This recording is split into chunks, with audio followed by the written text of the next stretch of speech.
Welcome to the Positively Portugal Football Report. My name is Howie. We have a new leader of the pack in the Primeira Liga, and everybody was kung fu fighting in Famalicão.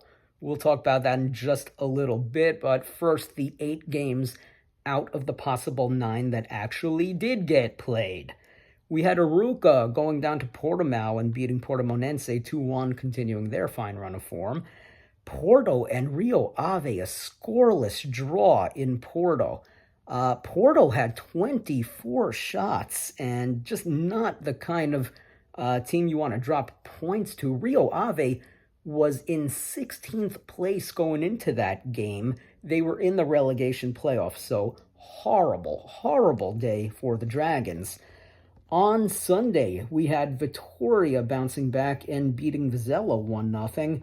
Benfica 3-0 over Gil Vicente. Benfica takes over first place.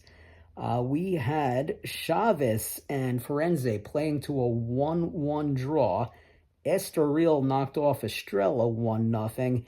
And Braga recovered from last week. They beat Moreirense 1-0. So Benfica takes over first place because Sporting did not play their game as scheduled on Saturday. I'm certain that you've seen the news. You saw the report about what happened in Famalicão. There was fan violence.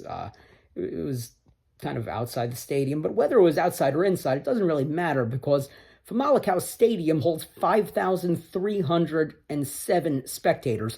You could fit that stadium in my yard. So, really bad in multiple ways. First of all, I don't know who started the fight. We're probably never going to know who started the fight.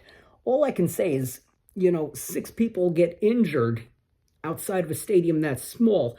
It's not as if the fight happened at the Alvalade in Lisbon, because that stadium holds 50,000 plus. This stadium holds just a little more than 10% of what the Alvalade holds.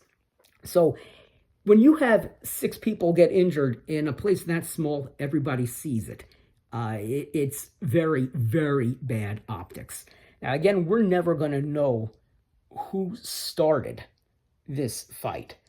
What I can tell you is, if it was the Famalicão hooligans, well, let me ask you guys a question. Who the hell are you?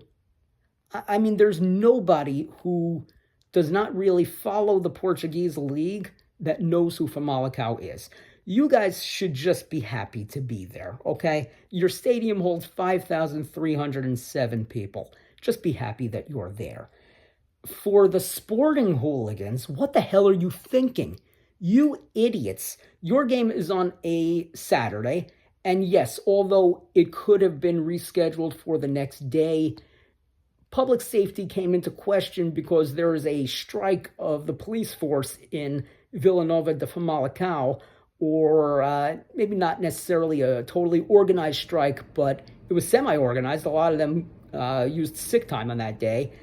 And what I got to say to the police in Famalicão, look, this is still a football match. You're putting the public at risk by calling out sick and having this semi-organized strike. So to whatever police officer decided to go on strike that day, you belong in prison. I blame you probably more than I blame the idiot fans. Now, for the Sporting fans, look what you did. As a result, the game is postponed indefinitely. Nobody really knows when it's going to get played again. The reason why is you're playing in the Taça today. You've got the Europa League next week. You're going to have another week in which you have multiple games. And if Sporting drops points on the rescheduled date in Famalicão, or the game after, in which they're going to get tired easier, and let's say those drop points end up costing Sporting the league, you guys are going to have to look yourselves in the mirror and ask yourselves, did I cost my team their 20th league title? Well, you very well might have. And again, bad planning on the part of the Primera Liga. I understand why they didn't play it the next day, but I don't know. To me, maybe you take that risk, or at least you got to pick a date. You can't let this. You can't let chaos win. When you let chaos win, then these things happen more often. So, at the top of the table now, we have Benfica. Yes, they played one more game than Sporting, but that's not their fault. They can only do what the schedule dictates. Sporting down to second. Porto remains in third, but that draw takes a huge hit to their title hopes. It's looking more and more that it's going to be a two-team race. And, of course, Braga remains in the Conference League spot. Chaves and Vizela still in the relegation zone. However, Rio Ave, with that draw at Porto, pulls themselves out of the relegation playoff, and Estrela takes their spot. So, team of the week, Benfica, new team top of the table. Congratulations, Benfica.